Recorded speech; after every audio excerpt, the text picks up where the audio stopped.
Hello, everybody, and welcome back to Ahead of the Apex. We are back, baby. We've had a little summer holiday. We've had 3 weeks off. Tim is not with me, but I am joined by returning guest Jake. Say hi, Jake. Hello, everyone. I am back. And new to the podcast, Cam. Say hi, Cam. Hi, everyone. Do you want Cam or Cameron today? Cam. Oh, baby. Cam or Cammy? Cam. Okay, and we're doing our mid-season, though it's not really mid-season, it's the summer break, F1 driver ratings. I haven't worked out a rude version of it yet, but rider rankings was pretty good last time out. Anybody got any suggestions?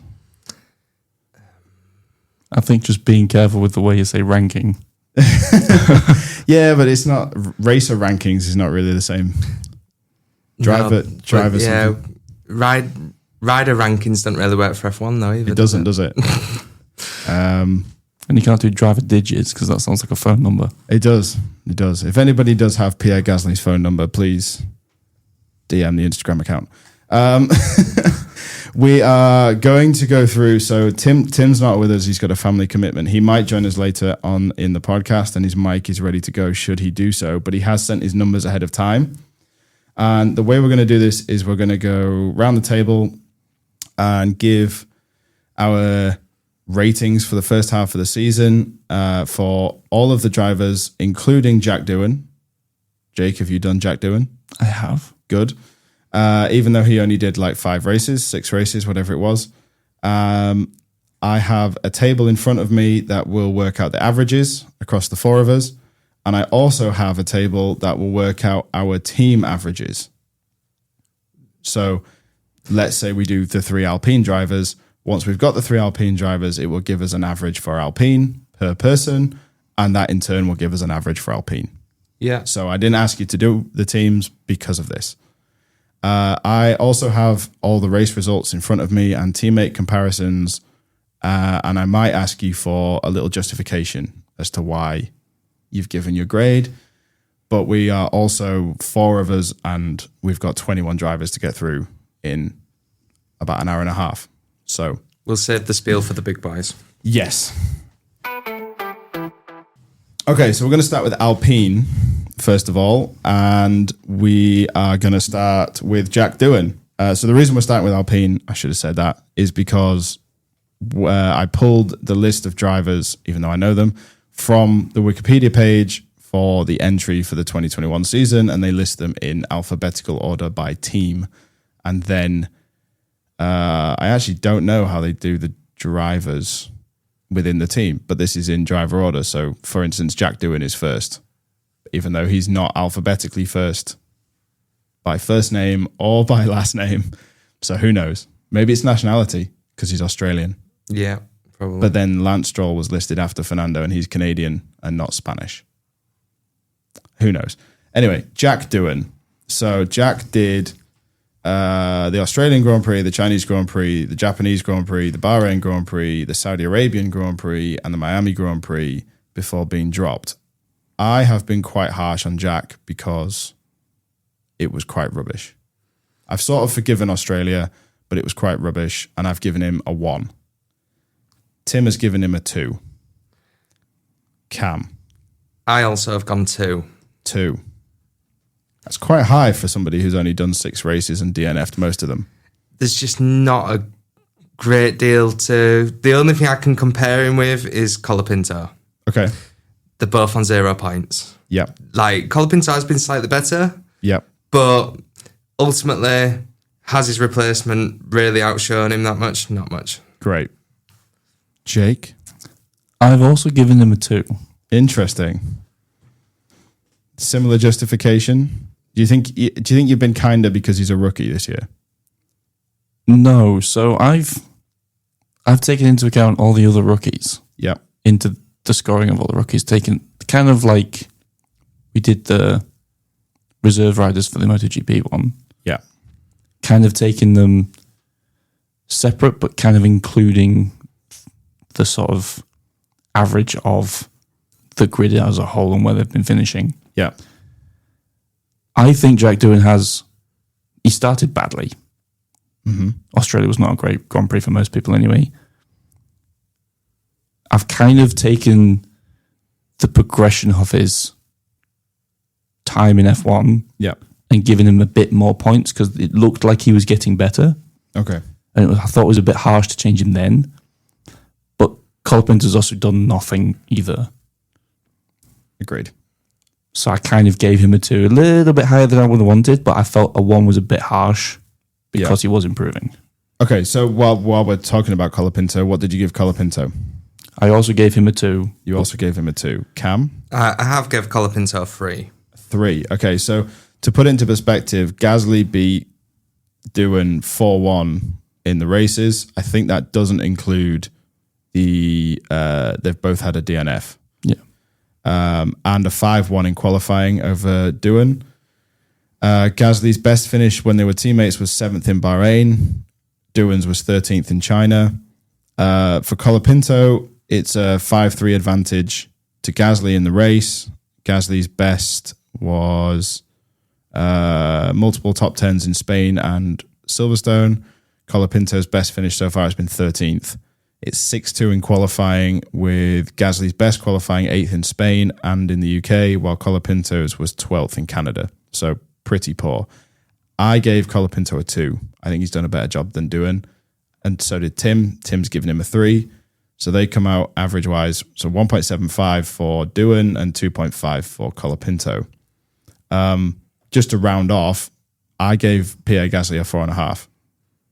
I think he's done a pretty good job for that Alpine, but I also don't think he's been the Pierre Gasly we've seen in the past, right? He wasn't the Pierre Gasly we saw last year.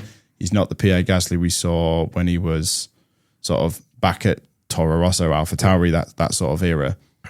He's definitely struggled this year, and a lot of it's been mechanical or sort of poor team performance. So I tried to take that out as much as I could, but he's had a couple of crashes, a couple of poor qualifyings, that sort of thing. Who did we go first last time? Cam. So I've also taken into account Gasly's previous years. Yeah. In terms of how solid of a driver has he been, of the last, 4 or 5 years? Yeah. He's been fantastic. This year he has been really disappointing, I think. So I've given him a 3. Ooh. So the same as Colapinto. Yeah. Bold. Tim gave him a 5. So Tim's been very generous with Gasly. Jake? I gave Gasly a 4. Okay. Now, this is kind of based on the fact that when we did the MotoGP one, Marquez was 10. I've given no one a 10. Interesting. Okay. Because everyone's made a mistake here and there, Yeah. right? And this Alpine car generally feels like slow. Yeah. It just doesn't seem very good. They've always had a bit of a sort of finish 6th, 7th in the constructors occasionally. Sure. That's sort of where their average is. I don't think they're anywhere near that. And I think Gasly isn't really doing what he has done. He is a race winner. And that car isn't particularly slow. He's a race winner. He is a race winner. So is Jenson Button. But Jenson Button's a world champion. It just doesn't feel like that team is functioning as it should do. yeah. There's a lot going on behind the scenes. Yeah. And I think Gasly is being affected to some form of degree of that. Everything's shaken up, everything's been changing, nothing's consistent, and the car is slow. Yep. Gasly should generally be doing a lot better than what he has done. And he has shown it at Alpine. Yeah. He was decent last year. You remember when I said we need to keep it short? Yeah. Yeah. Yeah. We've done 10 minutes on Alpine. Yeah. So Gasly's average is a 4.1 from all of us. And it gets interesting with Alpine. So my average for Alpine was 2.5. Tim's was 3.3. Jake, you were 2.6. Cam, you were 2.6. So the three of us in this room have rated Alpine about the same. We've just balanced it differently. And they come out at 2.8 in total. So pretty poor. Aston Martin. So Fernando Alonso had a difficult start to the year, a couple of DNFs. Lance has had a very tough year. He's set the new record for Q1 eliminations. He's been pretty much beaten at every single race by Fernando Alonso, who has a 9.5 race comparison, some of those 5 include Fernando's DNFs. Some of those 5 include Fernando pitting at the last minute to try an alternative strategy and Lance just being there. But Lance did pretty good in Silverstone. Qualifying wise, Fernando has thrashed him 14-0. Are you surprised though? I'm not surprised. In the sprint, Lance has the upper hand. In Miami, he finished 5th. Alonso had a DNF. And at the Belgian Grand Prix sprint, Stroll finished ahead of Alonso. So sprint-wise, fair play to Stroll. I have given Fernando Alonso a 5.5, and so did Tim. Jake. I think the DNFs have kind of affected his confidence a little bit behind that car. Give me a number. I gave him a 5. You gave him a 5. Okay, middle of the road. Yeah. Cam. I've been really disappointed with Fernando. I've given him a 4. A 4. He's the way he's coming across at the minute is giving me flashbacks to his time at McLaren. Yeah. He just seems to be giving up on it, and when he's all 100% behind the car, he's great. But I don't think he's interested this season now. Oh, I think he's given up. I think he's waiting for that Adrian Newey upgrade to kick in. Yeah. So he comes out middle of the road, 5 from all of us, which is, I think that's about right. Like, he's had flashes, but you're right. He's been disappointing this year. Lance, I have no time for Lance Stroll this season. Absolutely none. Setting the record for Q1 eliminations is poor, and there is just no progression in his ability on track. He's had very few points finishes, and I've given him a 3. Tim did the same thing. Cam? The best thing I can say about Lance is that he's on the same points as Fernando in the championship. But ultimately, I think that's more because of a decline from Fernando than Lance getting better. So Sure. yeah, a 3. A 3. Jake? I gave him a 4 based on his sprint performances. What? Yeah. Oh, buddy. He's very good at the sprint, and we still have the majority of the sprints left. Wow. So you think he's the same as Pierre Gasly? That's bold. So Lance comes out at 3.3. And so Aston Martin wise, mine comes out at 4.3. Tim's is the same. Jake, you're 4.5, and Cam, you're 3.5. So Aston Martin come out at 4.3, which is double Alpine. Okay, let's be honest. Cam's also a Ferrari fan. Tim's a Ferrari fan. I'm a Ferrari fan. This is quite a Ferrari-heavy podcast. I have tried to not be biased. That's impossible for you. It is difficult, but I tried to look at this objectively, and based on the fact that Tim agrees with me for most of this, so is Tim. So let's do Ferrari. Charles Leclerc, I think, has had a pretty average season. He's had flashes of brilliance, but other than that, it's been pretty average. And a lot of that is that the Ferrari has been absolutely terrible from 2/3 of the race onwards. He's had really phenomenal starts to races, and then it just tails off.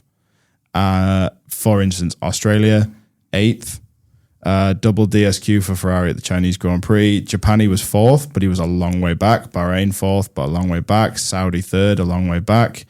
He obviously came 2nd in Monaco. 3rd in the Spanish Grand Prix, but then it's been, he's been a long way back from whichever McLaren is winning the race and whether Verstappen's there or not, right? Hungary was a good example of where he just lost his head. So I went for a 6.5. So did Tim.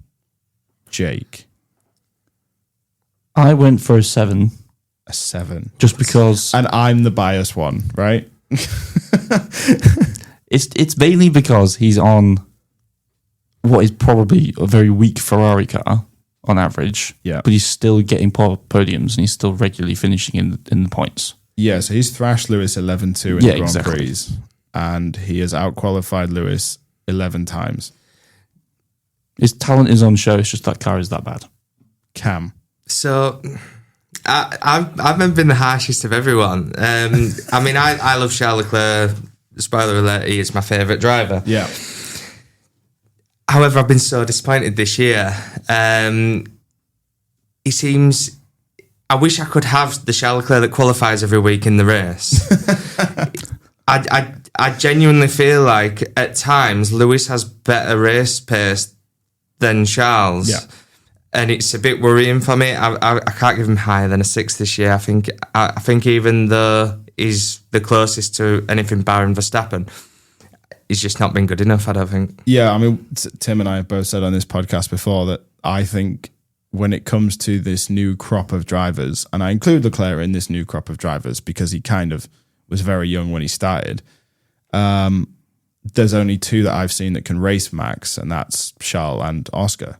Yeah. And in terms of wheel to wheel. In terms of wheel to wheel. And I even put him higher in that list than Lewis because Max pushed Lewis to what Lewis was willing to do in 2021, right? And in that regard, I would put Charles higher, and it has been a very disappointing season. Somehow he's like 3rd in the championship. Yeah. 5th. 5th, is he? Yeah. Okay. I should have looked that up. But somehow he's doing pretty okay and getting podiums, but I have no idea how. And I just assume it's because Lewis is nowhere in qualifying and Max has got Red Bull have just given up. Yeah. And I assume that's it. And it's just whether it's him or Russell to finish 3rd, right? I agree with you. It's not the Charles Leclerc we saw in 2022, and it's not the Charles Leclerc we saw win in Monza in 2019, right? It's not that. In terms of his race pace, it's just at the minute it's just not there. It's just not there. He can get it out of one lap. He just can't do it in a race. All right, this might be the controversial one. So, so everybody said Lewis was going to Ferrari to win a championship, and it was going to be phenomenal, and it was the biggest sort of F1 news of the last 2 decades or whatever. Yes, he won in the Chinese Grand Prix sprint race, but let me just run you through. 10th on debut, disqualified in the Chinese Grand Prix, 7th in Japan, 5th in Bahrain, 7th in Saudi Arabia, 8th in Miami, 4th in Imola, 5th at Monaco, 6th in Spain, 6th in Canada, 4th in Austria, 4th at home, 7th in Belgium, 12th in Hungary. It's poor. It is poor. There's no consistency. He's getting knocked out in Q1 multiple times. He's only making it there because they're doing the alternate strategy. I've given him a 4 and Tim's gone for a 5. Cam. I've gone 5.5. Okay. Just purely, he's been terrible in qualifying. But in races, there's been moments where it's clicked and he has genuinely looked fast. Yeah. Again, just not over a whole race. Yeah. But at times he has done really well in the races. But qualifying's been terrible, so I can't give him higher than a 5.5. Fair play. I agree with you. There was a moment in the Hungarian Grand Prix with Max Verstappen where I just thought Lewis has given up. Right, that when they're going around that corner, he just ran off wide. He didn't even try. Yeah, I thought Lewis has just given up. And actually, that secret announcement that he was going to do, which turned out to be him getting a new dog. I thought it was the drink thing. What? I thought it was a drink thing. He released some drink beverage. Oh, I thought it was the new dog. They both happened around the same time. Yeah. Okay, whatever. No idea. I really thought that was going to be a Michael Schumacher type conference announcing retirement. I really thought he'd given up on this Ferrari dream. I still don't think it's going to happen. Jake. I gave him a 3.5. Wow. He is. Wow. He's a multiple world champion. You can debate 6, 7, 8, whatever you like. It's probably 6. Sure. Statistically, the greatest of all time. Yeah. You should be doing better in that car. Agreed. You should be either matching Leclerc or doing better. Agreed. And he just isn't. Agreed. And the amount of times that I've seen him, or laughed at him, borderline coming out of Q2 and pushing it in Q1 consistently is shocking. Yeah. Can I just confirm? Jake has given a higher score to Lance Stroll than he has to Lewis Hamilton. Yeah, I have. You're not wrong. This is Jake's 3rd highest score, right? The only people he's given less to is Jack Doohan and Franco Colapinto. So far. Mainly because Lance hasn't done something stupid yet. I'll be honest, I kind of agree with you. I thought 4 was generous. Yeah. Because it has been poor. And it's not even been... I have never bought this, I need time to adjust to my new steering wheel and my new power unit, right? These are the best drivers in the world. He's also a world champion. He's also a multiple world champion. And I get that he's always had a Mercedes engine behind him. I get all of that. But to not even be just behind Charles forever this season and to go, well, obviously I'm not better than him. He's been in a Ferrari since he started. It is poor. And to just be like, I think the team just need a new driver in was it Hungary? Yeah. Was it Hungary? I think it was, which was really strange as well because he just had a couple of half decent Grand Prix as well. Yeah, and then Belgium, and then Hungary was so bad, and he was just like, I think they need to get rid of me. So strange. Austria and Silverstone was back-to-back 4th places. Yeah. Belgium, he slipped a bit and went to 7th. And then he comes out in Hungary and he's like, I think they need a new driver. Like, what? Genuinely, his charge at Silverstone was phenomenal. Was literally the best part of the race. Like, Hulkenberg podium. Yeah, okay, that was the best moment of the race. But in terms of entertainment, there was nothing else really. Yeah. Yeah. Right, yeah. I don't want to talk about Lewis's failures anymore. Charles, we gave an average of 6.5. Lewis 4.5. So Ferrari, that comes out as 5.3 for me, 5.8 for Tim, 5.3 for Jake, 5.8 for Cam, and it comes out at 5.5 for Ferrari. So they are currently our best team on the grid, but in a couple of drivers' time, I think we're going to get some higher numbers. Let's talk about the other Ferrari-powered car on the grid, Haas. So Esteban Ocon makes this. It's a complete new driver lineup, obviously, this year for Haas. Esteban Ocon makes the switch, and I think he has been pretty good. Not consistent, but pretty good. Lots of points finishes. He has some highlights. So 5th at the Chinese Grand Prix, 8th in Bahrain, 7th in Monaco, 9th in Canada, 10th in Austria. Yeah, pretty good highlights. He's beating his teammate 8-4 in the race, and he's been out-qualified 7 times, so 50-50. And in the sprint races, Ocon has finished ahead of Behrman in both sprint races, both sprint qualifying sessions, and has scored 4 points in the sprints, while Behrman has only scored 2. His DNFs, one was engine failure. He also had a couple of penalties in Canada and at Silverstone where he had a collision with Behrman. So I've given him a 6. So did Tim. Jake. I gave Ocon a 5. Okay.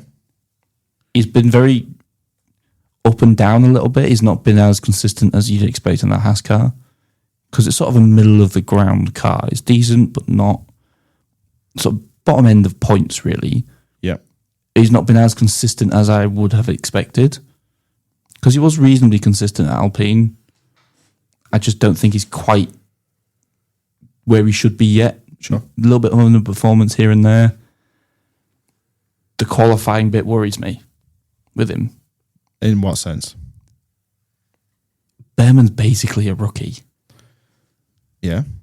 And they're going toe to toe. Yeah. Ocon's very experienced. Yeah. Should be doing better in qualifying. You want to make this argument now? Really? Yeah. Because it's coming. The next team. You want to make this. You want to make this argument about experience versus non-experience now for Haas, right? Okay, sure. Cam. So I have wrote down on my phone a 5. Okay. But I am going to change on the spot On to the fly. 5.5. Okay. I don't think I've given him enough credit when I actually did my ratings. I mean, in terms of the midfield fight, is right up there. You know, I class anyone in the midfield, anyone after Mercedes, and is the third driver after that. So, yeah, I think he deserves a bit extra credit. So 5.5. Yeah, I've kind of looked at it and gone, you've got 4 teams who are capable of scoring points every weekend. I know Yuki Tsunoda hasn't, but that leaves 2 places. So to look at it just on how many points finishes he's had, even if it's more than 2, that's pretty good in that car. Consistency is what's brought it down. So yeah, I agree with you. And average wise, you're bang on. We got 5.6. You gave him a 5.5. So I think that's absolutely bang on. Behrman, if you'd asked me 3 races in, I'd have said Ollie Behrman's the best thing since sliced bread, but it has gone a bit downhill lately. A couple of little incidents showing that rookie level of skill, I think. Did he not nearly set a record of how many 11th places? Yeah, he could finish in or something in a row. I think so. Yeah. I gave him a 4.5 because I think it's been poorer the longer the season has gone on. Cam. I've maybe been a bit harsher here. I've gone 3. Like you say, such high hopes. We was expecting to really hit the ground going a bit. Obviously not on the same level as like a George Russell did or anyone like that. But you have to compare him to these drivers because ultimately he signed on to the biggest team in motorsport, and he's driving for one of the lower teams. Charles Leclerc did it, and he was so much better. Yeah, I didn't see Charles Leclerc getting beaten by Marcus Ericsson every week, right?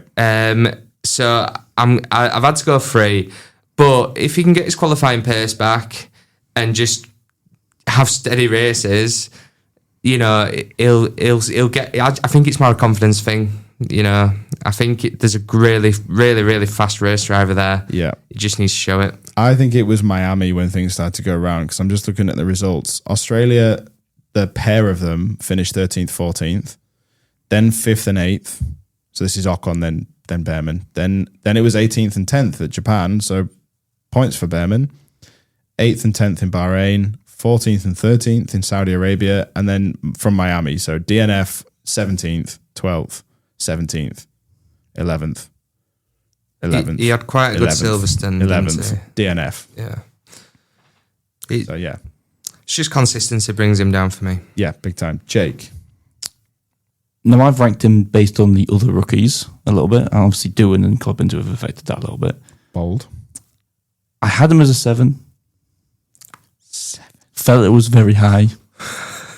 Dropped him down to a 6.5. 6.5. 6.5. Oh my God. Let me just get this straight. Jake's top 2 right now. Top 3. Charles Leclerc, Ollie Behrman, Esteban Ocon. That's Jake's top 3 so far. Holy hell. Okay, so Esteban Ocon, our average is worked out at 5.6. And for Ollie Behrman, 4.4. So that brings Haas to a nice round 5 on average for all of us. So me, 5.3, Tim, 5.8, Jake, 5.8, because for some reason, Ollie Behrman is the greatest thing in the world, and Cam, 4.3. So, so Cam, you rated Haas the harshest out of all of us, and Jake, definitely the most generous. Tim and I both either side of a 5. Right. This could be another half an hour discussion now. McLaren. What a year it has been for McLaren. I think that's the first thing I need to say. I know... If I could rate McLaren purely as a constructor and we wasn't doing these averages, McLaren would be 10 out of 10 this season. Agreed. Can I just say that? Because then that's not going to reflect in my driver ratings. No, I agree with you. They won in Australia. They won in China. They won in Bahrain. They won in Saudi Arabia. They won in Miami. They won in Monaco. They won in Spain. They won in Austria, in Silverstone, in Belgium, and in Hungary. So that's 11 races that they've won this year. And I know that's not one driver like it was with Red Bull in the past, but they've had an astonishing year. Incredible. And they almost seem inevitable the longer the race goes on. Yeah. The pace just comes in.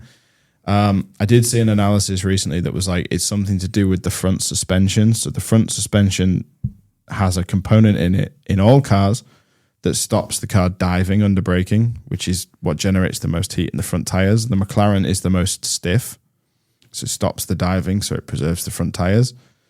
That's the reason that Piastri was stronger at the start than Norris, because they had to redesign it for Norris, who likes more of a feel. But that McLaren's been phenomenal all year, so I agree with you, Cam. I'm going to start with Lando Norris, who is Jake's favourite driver in the world since Jenson Button. Are we going to let Jake kick us off then? I am going to let Jake kick us off. And if it's controversial, I'm never going to let you forget this. What did you rate Lando Norris? So I rated him 8.5. He's been good, solid, lots of race wins, reasonably consistent. Lots of race wins. He's got like 5, 6. Australia. I think he's got 5, Piastri's got 6, something like that. Australia. Monaco. Austria. Silverstone. Hungary. But there was quite a drought there at the beginning. Yes, there was. And that's why he's an 8.5 and not a 9. Okay. And if you compare it to his teammate, he seems worse, admittedly, Yep. based on his experience level and the amount he's been in the sport. But again, quite a lot of his cars that he's driven haven't been race winners. Yeah. What's your point? Oscar's just sort of been dropped into a car that's very good. Has he? Yes. You want to talk about 2023? Okay, that car was bad. And let's not forget, he was an Alpine reserve driver. I mean, come on. Lando Norris was getting tea for Fernando Alonso in 2017. Like, let's be real. Yeah. Okay. He needs to find a bit more consistency. Yeah, he needs to stop losing places at the start of the race. Yeah, the big problem with Lando that's existed since 2019, even 2018 in F2, if he loses a position either on the start or in the first lap. When? Not When? if. Well, if, because he doesn't do it all the time. When he does, that race is pretty much not a podium. I mean, it's bold to say that because his last race, he dropped places at the start and that afforded him the race-winning strategy. Although yes. I would say as well, like the what happened at Belgium was not his fault. No. Like that was the whole.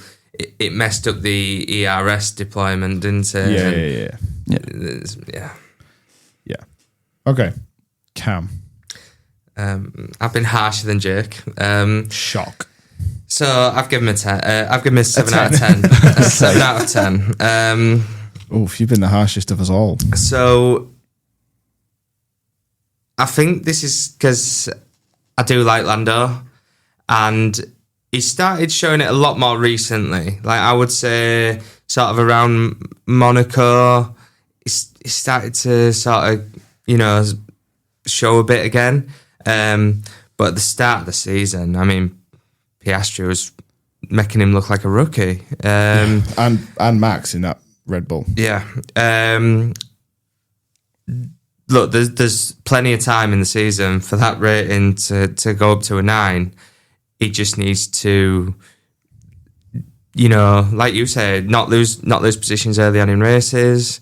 When he does lose a position, he then has this tendency to make a mistake afterwards. Yeah. He seems to do loads of good work, get within DRS. As soon as he's back in with DRS, he then has a mistake that then means he's 2 seconds behind again. I love Lando and I want him to succeed. But yeah, 7 out of 10, I think's about right personally. Yeah, so Tim agrees with Jake. Tim gave him an 8.5, and I more agree with you. I gave him a 7.5 because I just think it's not been close to what he needs to do to get that championship. He needs that dog. He needs that dog in him. Yeah. You think of all great champions, it's they're winning. Yeah. he needs to stop caring about his team. Apart from teammate. Hungary, which was, let's be honest, lucky, his race wins have come when he's been unchallenged at the front. Yeah. he hasn't had to battle his teammate yet. And when he has, he's been behind and he's failed or crashed into the back of him. We ignore Canada. We don't ignore Canada. That was poor. No, Canada is terrible. He is a racing driver who didn't just go for it. It's not like he went for a gap. He went for a space that wasn't big enough and drove into the back of Piastri and nearly caused McLaren a double DNF. That's poor for 2 points. It's poor. Yeah. Oscar Piastri. I think Oscar's had the best season out of anybody. I don't even say that because he's leading the championship. I just think it's been phenomenal. And to say it's only his third year in Formula One and, let's be honest, first real go at the championship, to have this level of consistency where he's not even finished off the podium in a long time, since Canada, really. So Australia was a blip, but he didn't give up. China, first, third, first, third,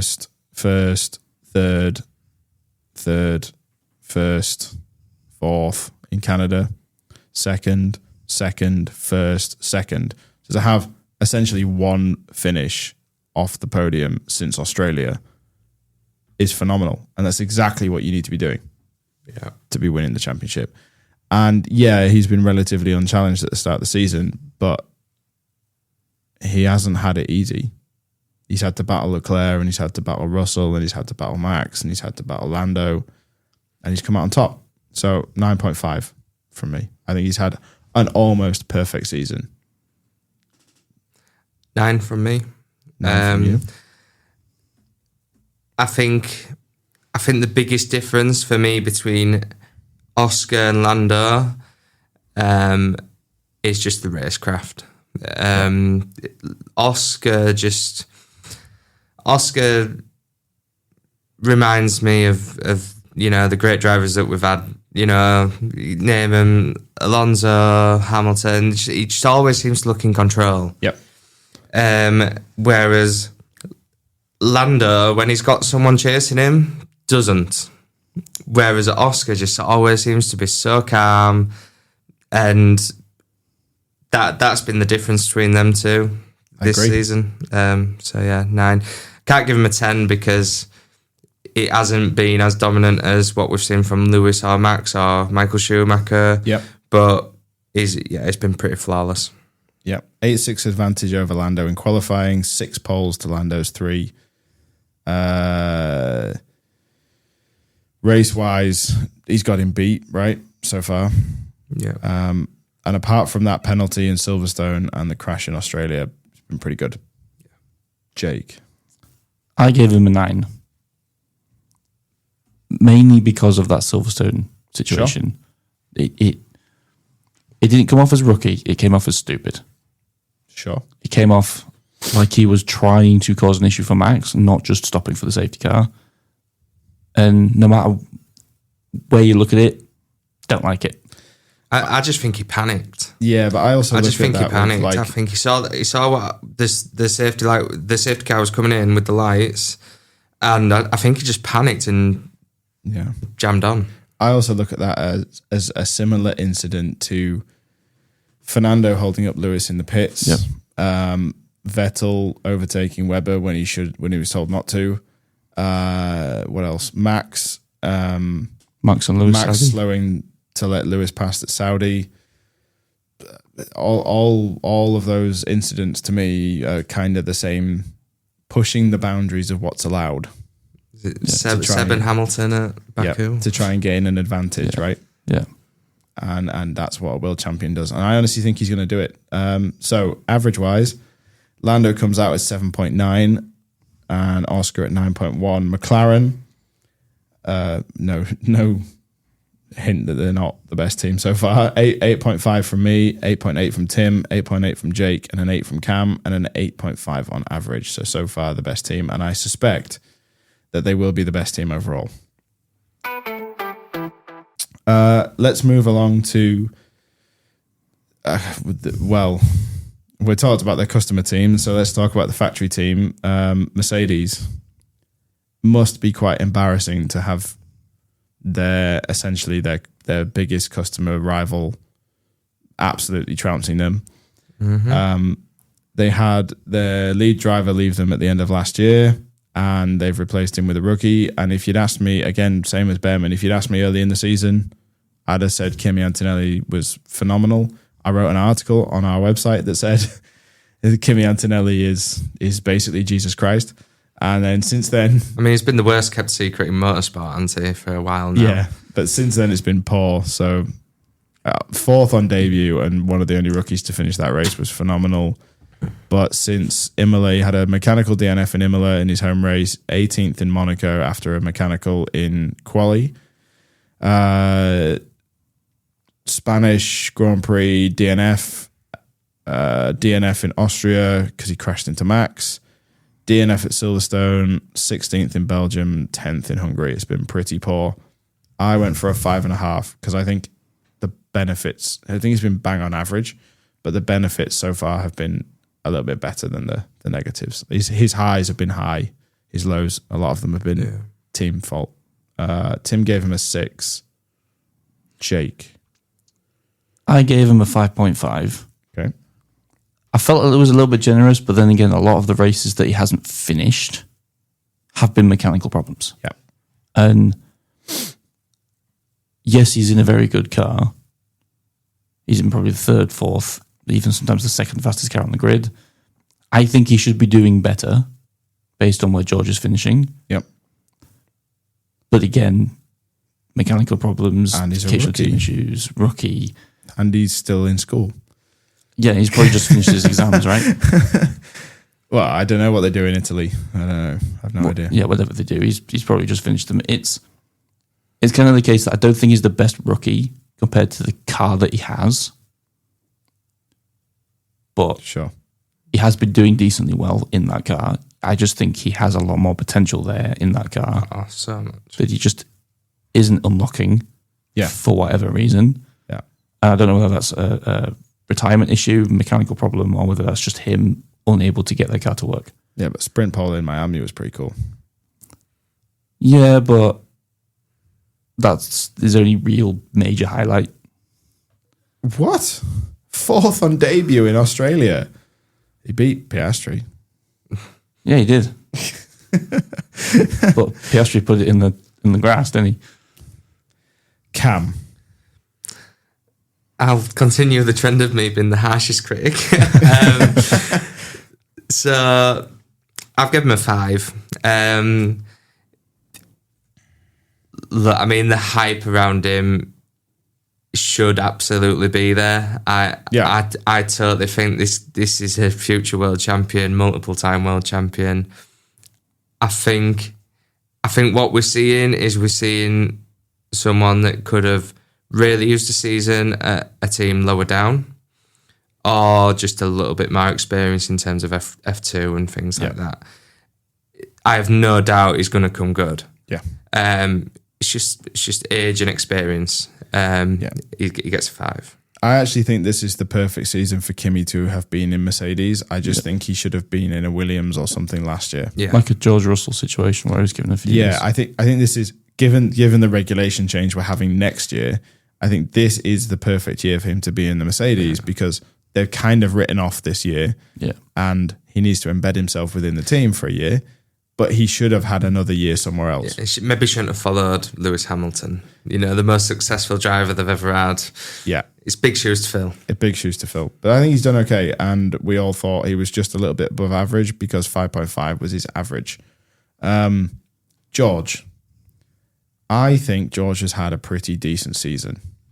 He's been basically the third best driver.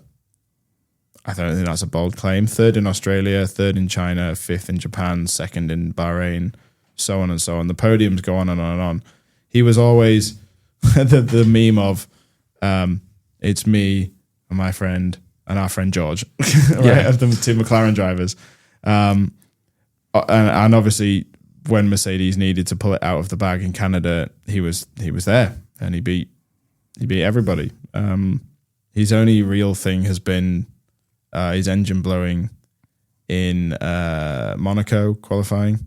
Or did it blow? It cut out in the tunnel, right? Yeah. And that drive-through penalty he received in Monaco for deliberately overtaking Alex Albon because he was stuck in the Williams train. That's kind of it. So I gave him an 8. I think he's been pretty good. And Tim gave him an 8.5. Cam.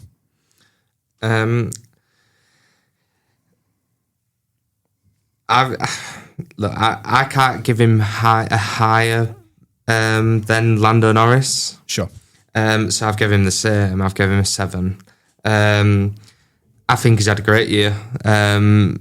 Absolutely, if it wasn't for him this year, Mercedes would be, in a bit of bother. I think. I think he's outdriven the car regular, and he's been a really steady head for a team that's been a bit chaotic the last few years. I think he's done a really good job this year.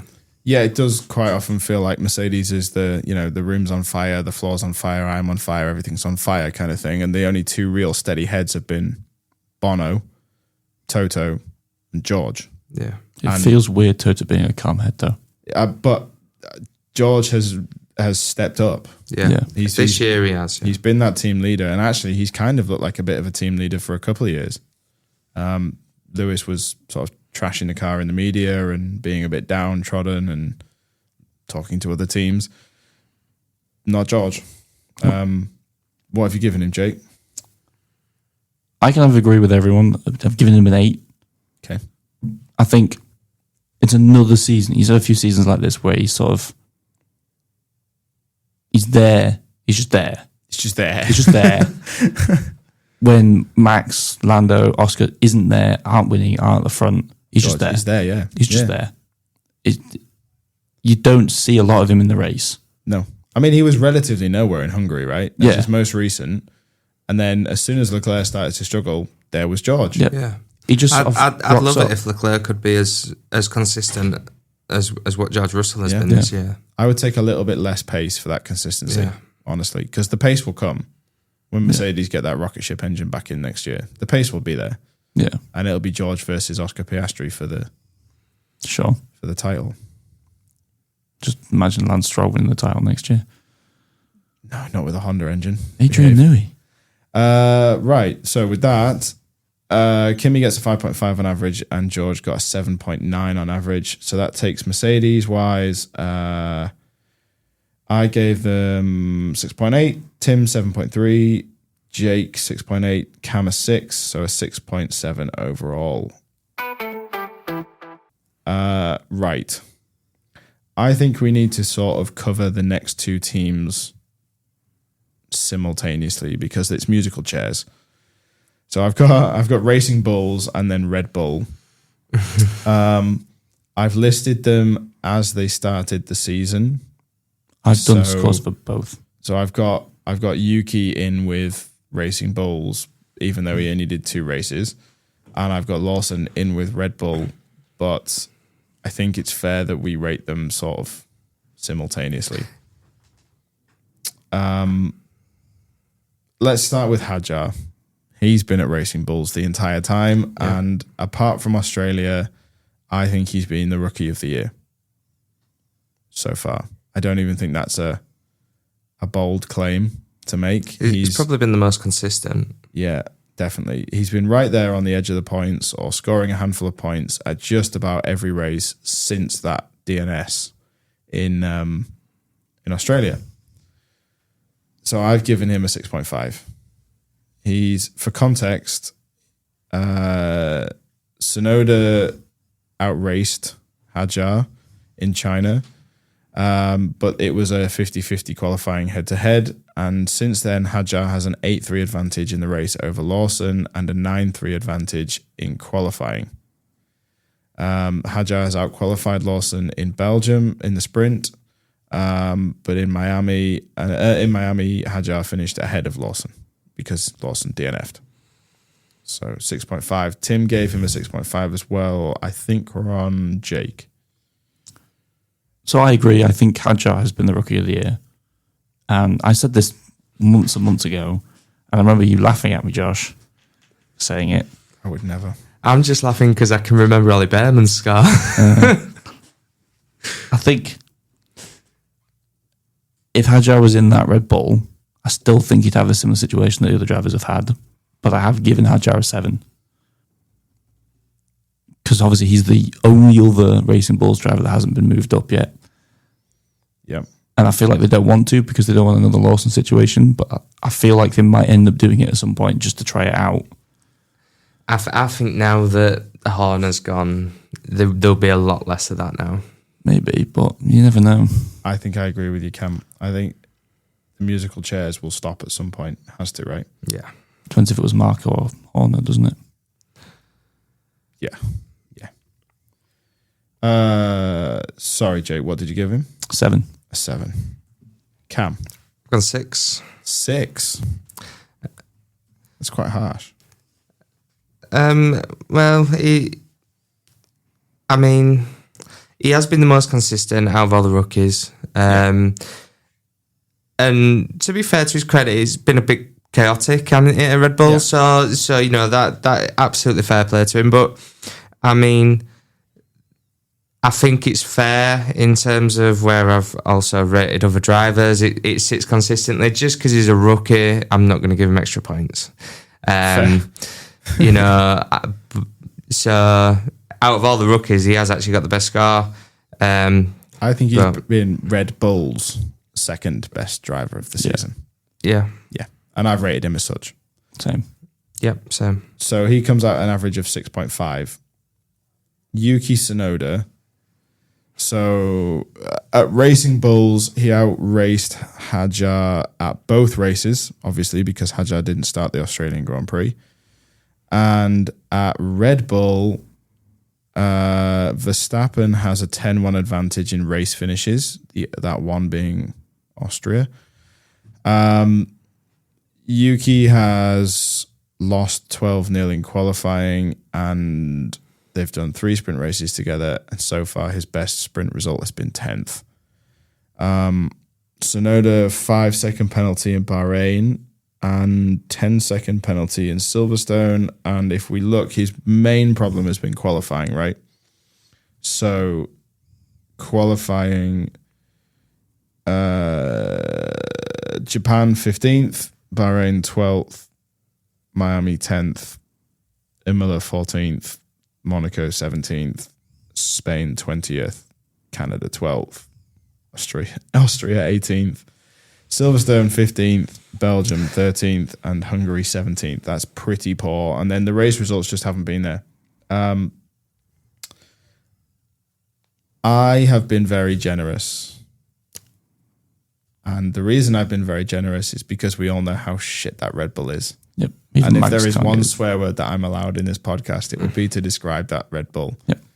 So I have given him a 5. Wow. Because I think a lot of it hasn't been his fault. And I think if we'd seen him at that Racing Bull for the rest of the year, we wouldn't be talking about how good Isaac Hadjar is. No. We'd be saying, Jesus Christ, Yuki Tsunoda is phenomenal. Yeah. Tim gave him a 2.5. Oh, Tim. And I assume that he's just gone, well, he's been rubbish at Red Bull. Cam. I've given it 2. 2. Yeah. I want Yuki to succeed. I think I've got nothing against the guy whatsoever. I actually think he's quite fun in a lot of the social media stuff he does. But the results just haven't been there. Yeah. It's fair to say. The thing that springs to mind to me is like after 2 or 3 races at Red Bull, his demeanour in the media pen says it all. I expect his results to get a lot better now Christian Horner's gone. I think they'll be giving him more upgrades as well as just giving them to Max. Yeah. I do think his results are going to improve, but if they don't improve, I do fear for him. Yeah. I don't know. He's not going to go back now.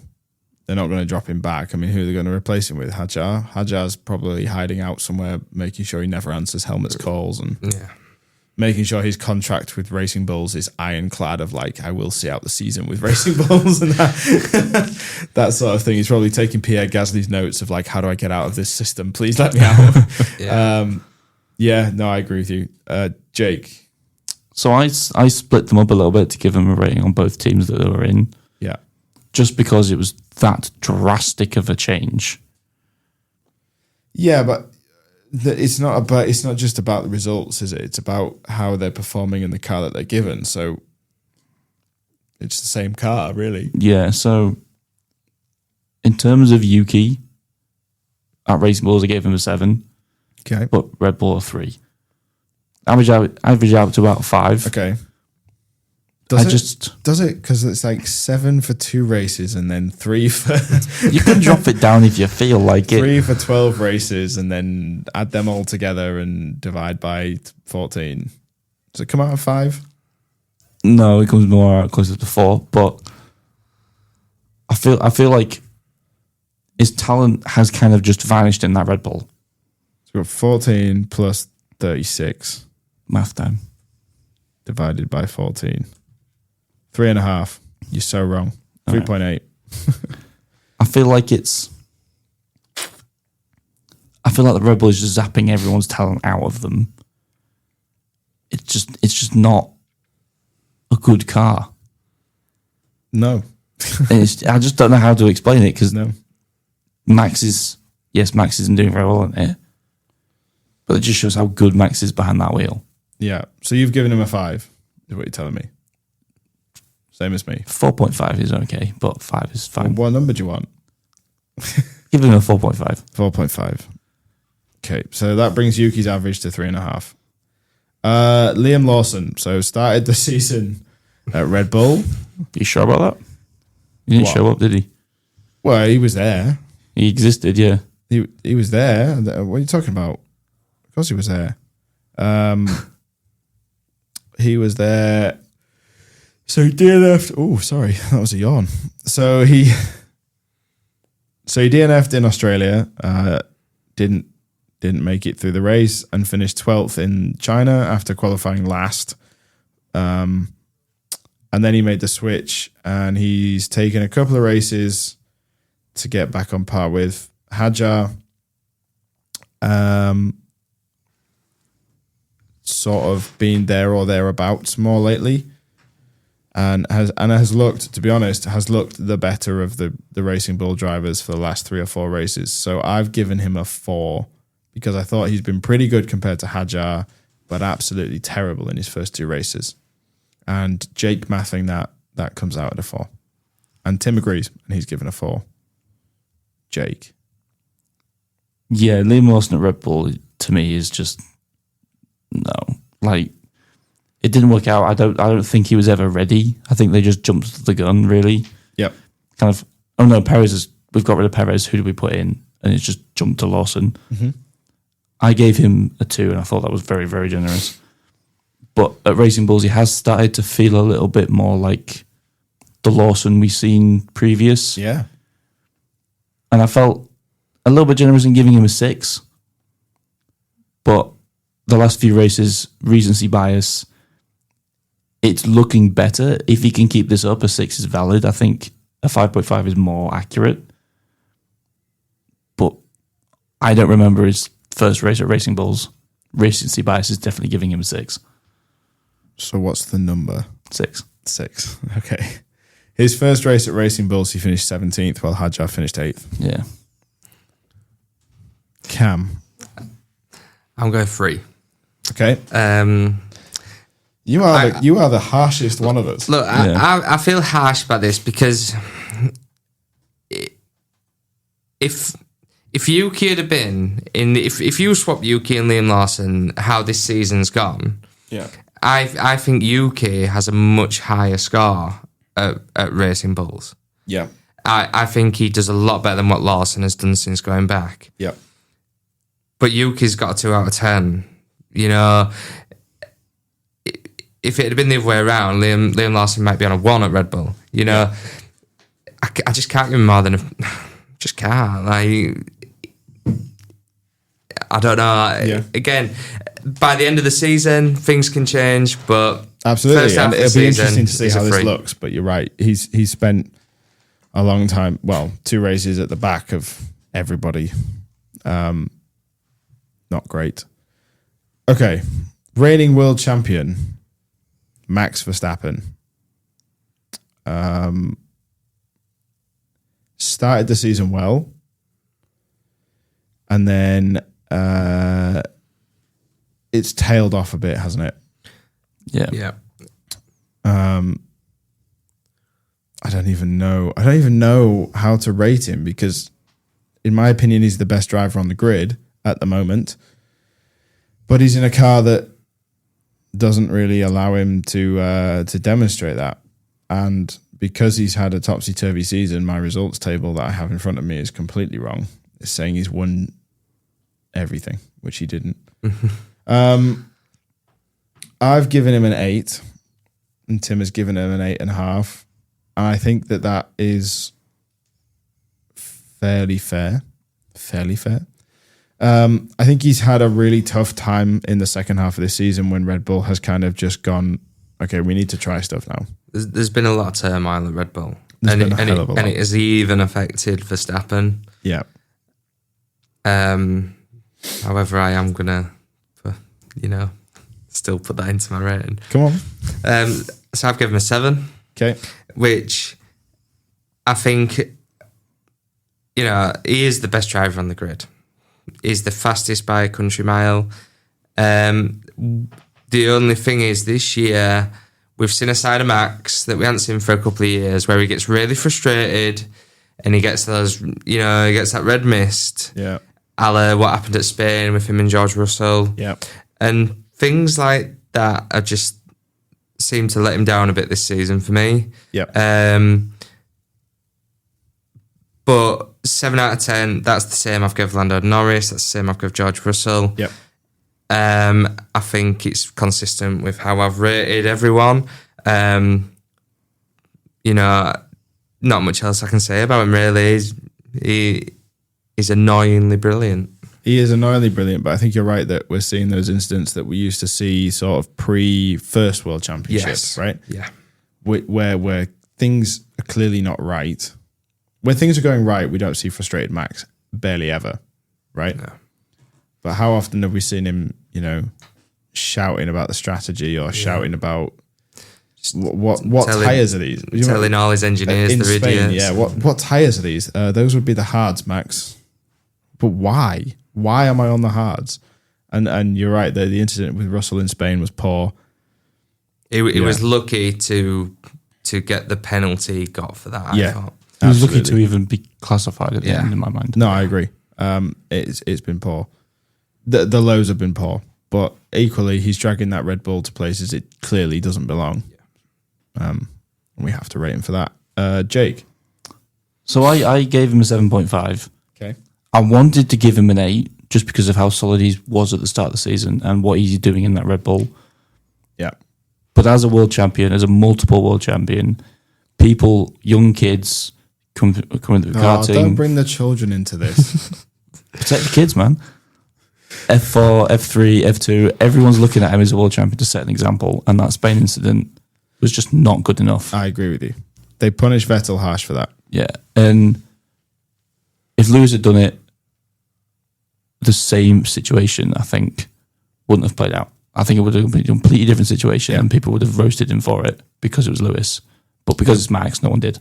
No, I agree. Well, I agree. Say no one. There was a Rosberg lot, did, and I agree with Rosberg. It should have been remove him from the race. Bye, gone. Yeah. If Ocon or Gasly had done a similar situation, I don't think it would have been seen in the same light. Yeah. But because you're a world champion and a multiple world champion, you have to set that example.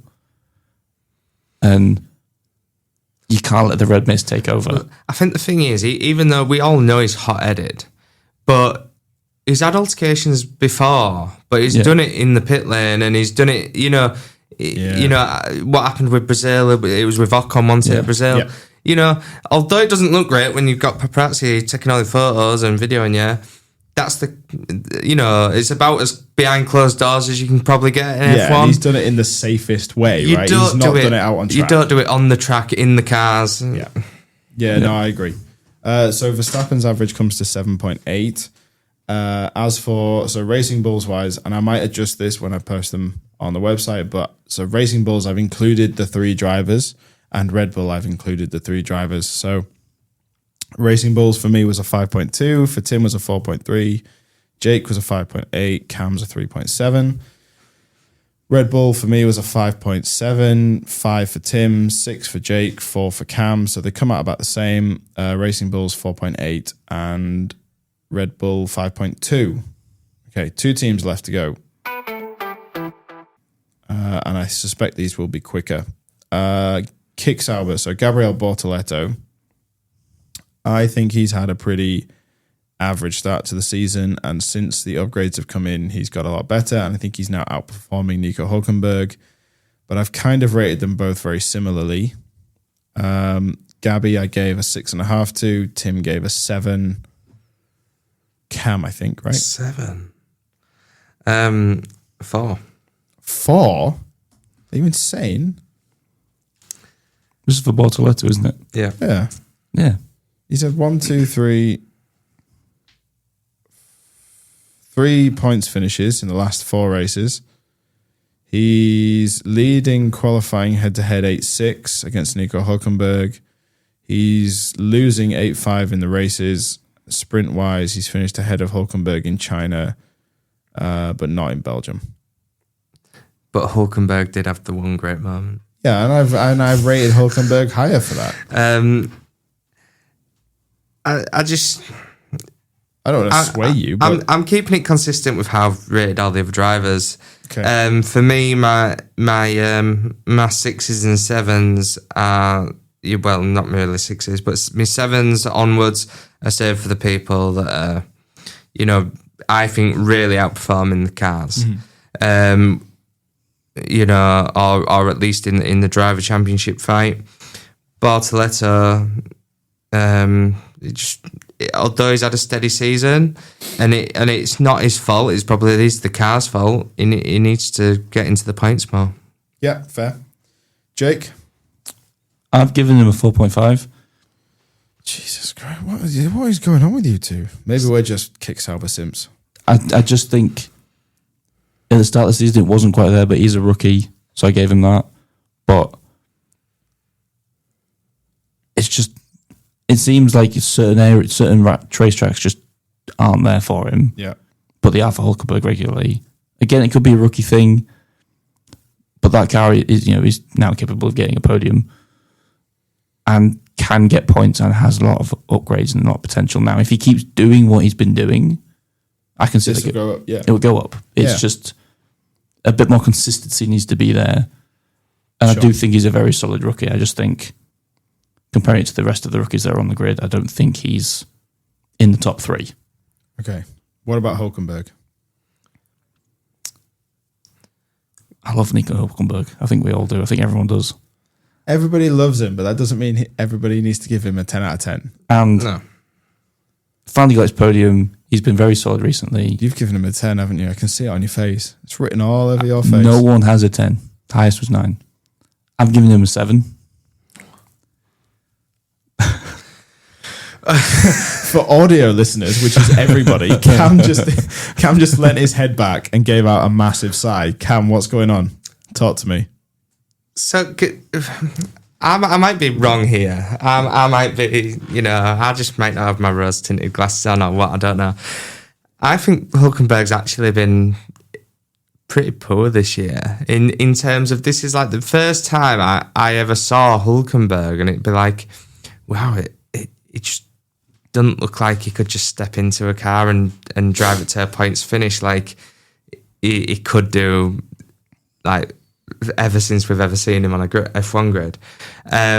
But then we did have that special day where he finally got his podium, and that has swayed me a little bit, but he's lucky to be getting a 5. Points in Spain, where he outperformed Lewis Hamilton. Points in Austria. Points in Silverstone. Points near points in Hungary and near points in Belgium. But points... The bulk of his points came from the podium, didn't they? Yeah, let's be real. But then he has also outperformed his teammate at just about every single race. Oh, yeah. But it's not a 7. What did you give him? I've given him 5. Okay. I gave him a 7.5. So you thought mine was generous. And Tim gave him a 7. And the reason I've given Nico a 7.5 is because he got his podium. You just can't hate the man. You just can't. It's impossible. So that gives him an average of 6.6 and gives Gabby 5.5. Sauber-wise, 7 from me, 7 from Tim, 5.8 from Jake, and a 4.5 from Captain Grumpy in the corner, and an average of 6.1. So harsh, Cam. So harsh. Right, Williams. Wait until you get into this one then. Williams. It was all looking so good for Williams coming into this year, and Tim and I were really hyping them up. We even wrote articles saying this is going to be their year. Let's start with Alex. I think Alex has had a phenomenal season so far, in the sense of his highs have been absolutely mega. Everything else has been mid. He's had a lot of points finishes, and he's absolutely schooled his teammate. He's had a couple of DNFs, and he led the Monaco train. It's dropped off midway through the first half of the season, but it is coming back. They had a poor Hungary, but who cares? I think Williams did admit, though, that they was just putting everything into next year. Yes, because the car was that bad. They have. Alex holds a 10-3 advantage in race finishes. They've both had a DNF. Albon has scored 54 points to Sainz's 16. Albon has also had had 3 top 5 finishes. Sainz has not finished anywhere close. Alex has a 9-5 advantage over Sainz in qualifying. Yeah, that's kind of it. Albon DNF in Spain. That was a collision. In Canada, he had a mechanical failure, and in Austria, he had another mechanical failure. They both had mechanical failures in Austria, actually. I've given Alex a 7.5.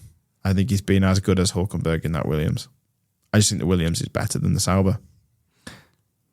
Yeah. Tim gave him a 6.5, so not as good as Hülkenberg. Jake. Yeah, it's difficult to rate Alex anything lower than a 6.5, but he has had. Have you? It was difficult, but I still did it because I hate him. No, I love Alex. Alex is great. It's that Williams. You know, it because they're not looking at this year. It feels like the good bits have come and gone, and I think the rest of the season they're just going to slowly start trickling down the grid. Okay. So I've been a little bit. I feel like a little bit harsh. Yeah, but not too harsh. I'm giving him a 7. A 7. Cam. Well, I don't see a 7 as being harsh because, you know, 7s is what I've gave Lando Norris, Max Verstappen, George Russell, and also Alex Albon.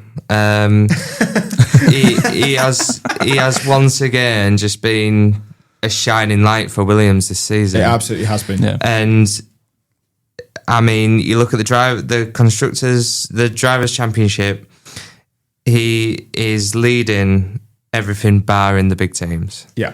And if that's not outdriving that car, then I don't know what is. No. I mean, if anything, he's just unlucky that I've gave Lando Norris a 7, because if I'd have gave him an 8, he'd have been getting an 8. You know, it's just I can't give him a higher score than someone that's in a championship fight. No. But I think his he's been main phenomenal. issues have been collisions with Yuki Tsunoda, right? And that's kind of not his fault. Yeah. Yeah. I think he's been phenomenal. Carlos, on the other hand. Now, I love Carlos Sainz. And I think he should have stayed at Ferrari, and I think he was phenomenal at Ferrari, and I think he could potentially have been Ferrari's next champion. I think he should have stayed at McLaren. Over Leclerc. That's my own opinion. Which is a bold statement to make on a podcast with another Ferrari fan. But I think Carlos has been nothing short of poor this year, and his excuses are starting to run thin with me. This whole, it's a different power unit, it's a different whatever. Like, his excuse in Australia was just terrible. This is a guy who's driven for Renault, Red Bull, he's done Alonso. Ferrari. Ever since he's left Red Bull, he's just been so consistent. Yeah. So consistent. Yeah.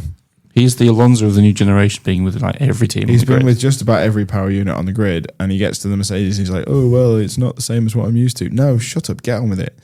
Like, you've had one race, fine, next time. But to be Ferrari's when he was at Ferrari and he was on those days when he was just unbeatable, to have a 10-3 deficit in the race to Alex Albon, to someone younger, less experienced, is not good enough. It's not. I've given him a 4. Generous. It is. Very. It is. His 4 comes from the fact that his points tally has also been affected by mechanical issues, much as Alex Albon's. They did a good race. The pair of them did a good race in Monaco. Points in Imola, points in Miami, points in Saudi Arabia, a point in China. So I think I'm slightly molded by the points tally in that sense, but it feels like a rubbish season for Sainz. Cam. So Carlos Sainz, like we said, mega consistent. He's just been class on it for years now. I was also so excited for Williams to be back this year. You know, yeah. I felt like them getting Carlos Sainz was such a statement signing. Like, and I was so excited, and it's just been poor. He's been so bad compared to what we know he can produce. I had no other choice. He's got a 1. A 1? A 1? He's got a 1. What? I just expected so much more. Wow. That is low. Jake. I've given him an 8.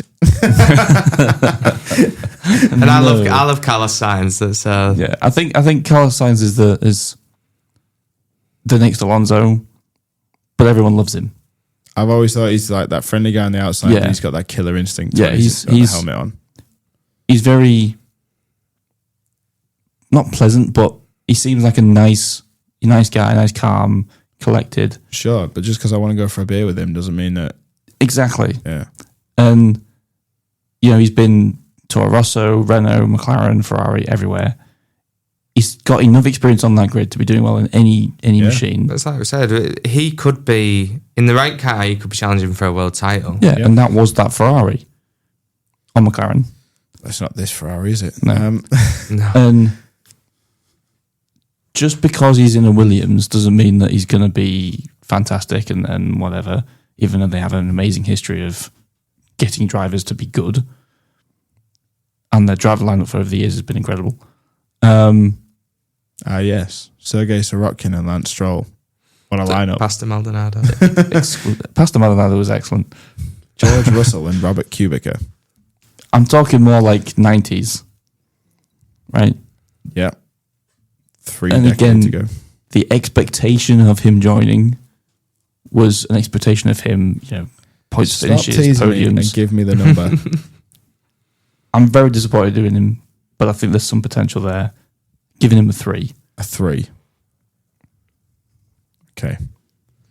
So that brings Albon's average to 7 and Sainz's to 3.1. I don't think I did Kick's team average. Mine was a 7. Tim was a 7. Jake was a 5.8. Cam a 4.5. So that gives him a 6.1. Williams wise, I work out as a 5.8. Tim as a 5.5. Jake's a 5. Cam as a 4. And that gives him a 5.1. So team wise, we rated McLaren the highest, and then Mercedes, Kick, Ferrari, and then Williams, Haas, Racing Bulls. Sorry, Red Bull, Williams, Haas, Racing Bulls, Aston Martin, and Alpine. Driver wise, we rated Piastri the highest, and then Norris and Russell tied for second. Sounds right. Sounds about right. Then Max Verstappen, then Nico Hülkenberg. No, Alex Albon. Charles Leclerc, Nico Hülkenberg. Yeah. We need Daniel Ricciardo. We need Daniel Ricciardo.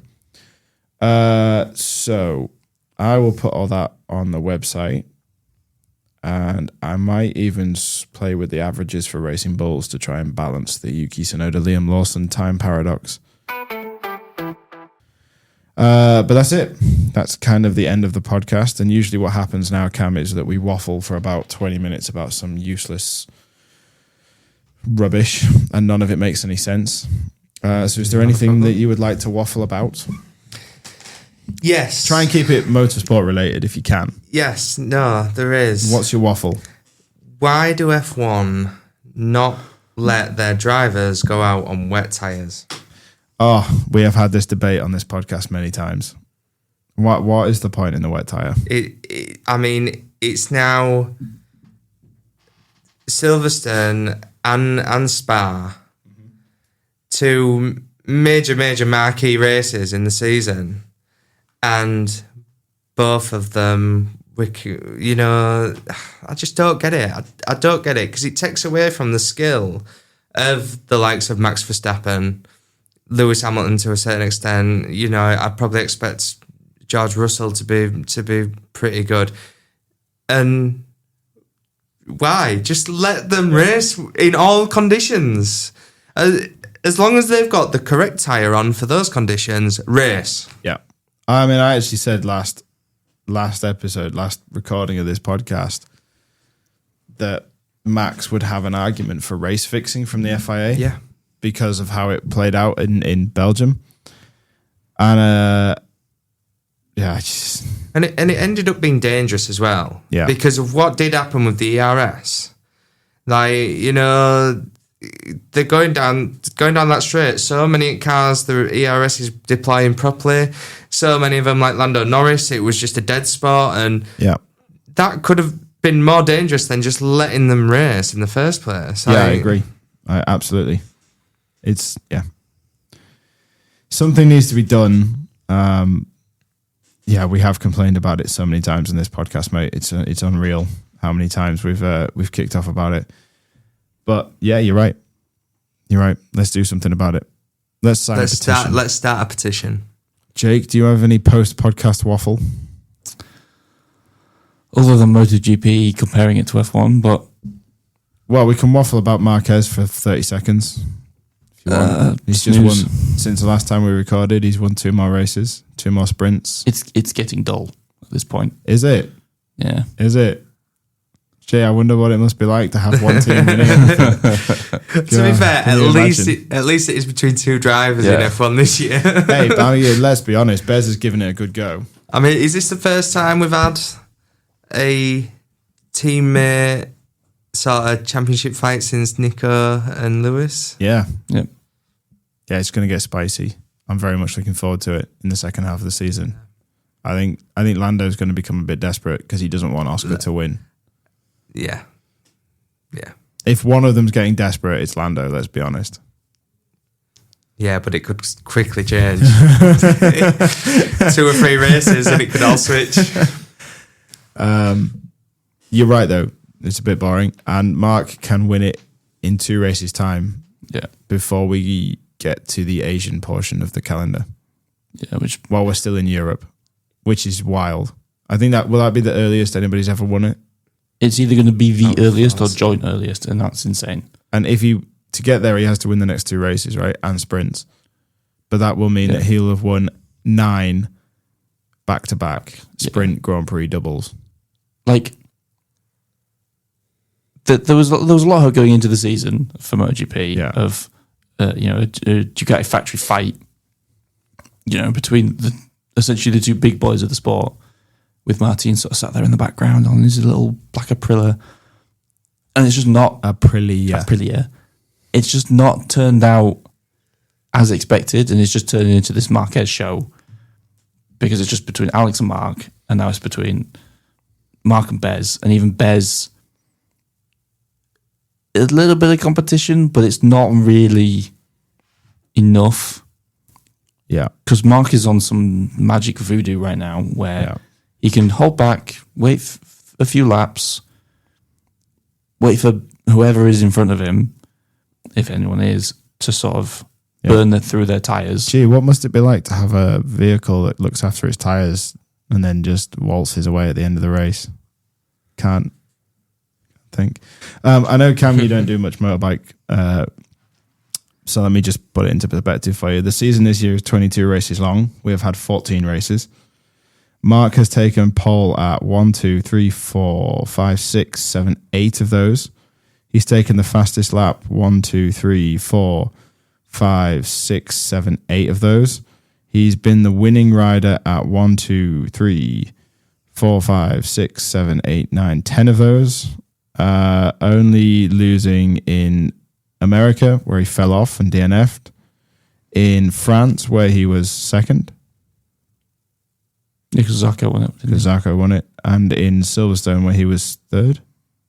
Yes, Bez won that one. Bez won that one. He's won all but one sprint race. Only finishing second to his brother in Aragon. Yeah, I can't remember why, though. No, I don't remember why. Why? Because the French Grand Prix was wet as hell, and Zarco just did a wet race masterclass and just ran away with it. Is the record already held by Marc Marquez? What record? For how quickly winning the season? I don't think so. There's only really two other riders it could possibly be, really, unless there's a shocking one that we don't know of. There's like just won one title and dominated for 1 year. Winning, what do you think we would call it? Winning margin? Yeah. Fewest race wins in a World Championship winning season? No. That was Mia, I think. Most different race winners? No. Most race winners in 1 year? Because I would imagine it'd be Marquez, because Rossi always seemed to have, you know, other drivers that could sort of, most races left in the season when becoming world champion is 5, and it's currently held by Giacomo Agostini. Yeah, of course it is. But if Mark wins in San Marino, that'll be 1, 2, 3, 4, 5, 6. He'll take it. Right. Agostini's like the Schumacher of the Senna. Yeah. So it would be some achievement then. It'll be the most points between first and second in the World Championship, which is currently held by Marc Marquez. 2019, I think, isn't it? Yeah, that was 151 points. It will be most wins in a season, I think. Yeah, I mean, he's just going to break all the records. He's now second on the list of the all-time wins record. If he takes the championship this year,